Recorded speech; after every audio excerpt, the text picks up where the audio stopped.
kodwa kuyingozi ukukhipha ingoma esiyaziwa abantu ngoba uthola ukuthi mhlambe sebeyilinde baze bakhathala. Kodwa ke ngifisa enhlanhla ukuthi engathi ingakwazi ukuthi yenze ngale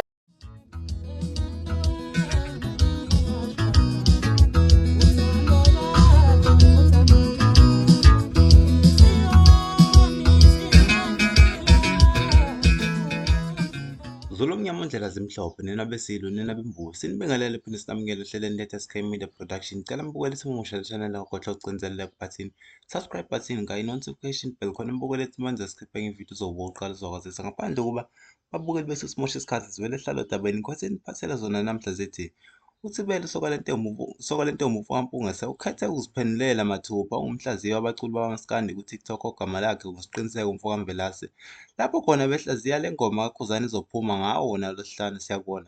uThibela sokwale ntombi uMfakakhuba ubesethi bathe besahleli bedla idina lavele laphenduka i-breakfast.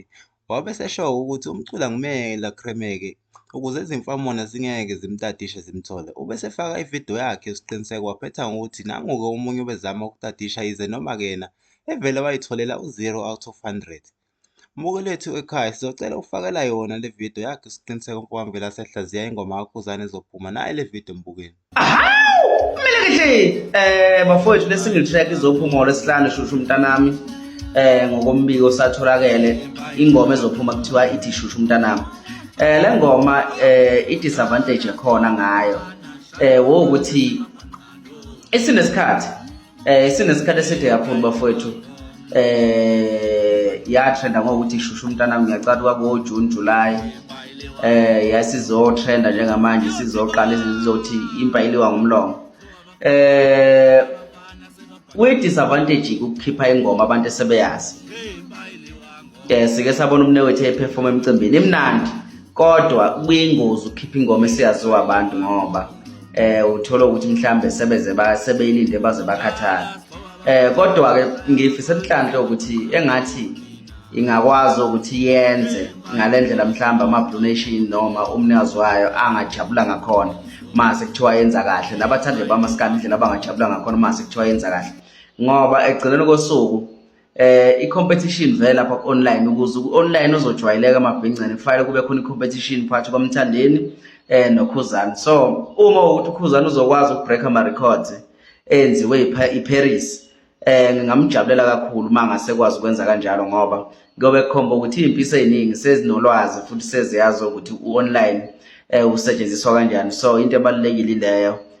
Kodwa nje ekuthenini abaculi beyiqaphele lento yokuthi bekhiphe bedelay ukukhipha ingoma, uthola ukuthi abantu basayifuna ingoma kodwa uthola ukuthi mhlambe badelay ukuyikhipha ngoba uthi uyikhipha uthola ukuthi ukulangazelela kubantu sekuthe ukwehla noma sekuthe ukudropa. So beyiqaphela izinto ezifana lezo. Lonto imenzile ulwa ongekho kumaskandi ongale angandoma hip hop noma yini lento abayaba bayiculayo. Le ngoma nje ethi eyami kunini ngangizwile le ngoma kade waye highlighter yatrenda ku TikTok yazayeka. So uqamba uyayikhipha isiyehlelwa amandla. Le ngoma inkinga ibizwe ithola support ngokwanele, manje inkinga usuke wayidelay kakhulu ukuyikhipha. So izinto ezifana lezi ama-artist bezama ukuthi beyiqaphele zivamisile ukuthi uthola ukuthi mhlambe sekugcina sekuhlobana nokugcina ukuthi ingoma igcina isi-underperformer in terms of ama-sales ne-attention ne-support. So into ebalulekile ukuthi abafowethu beyiqaphelisa izinto ezifana lezo ezibalulekile. Kodwa nje ngiyayifisela ukuthi njengoba nje iParis yashaya i-million after 12 days, uma ukuthi bazokwazi noma kuzokwazeka ukuthi le ngoma ishaye i-million in 6 days or 7 days, ngayinto enhle kakhulu leyo ukuthi ikwazi ukubreak amanye ama-records avulwe noma abreakwe iParis. So abafowethu good luck.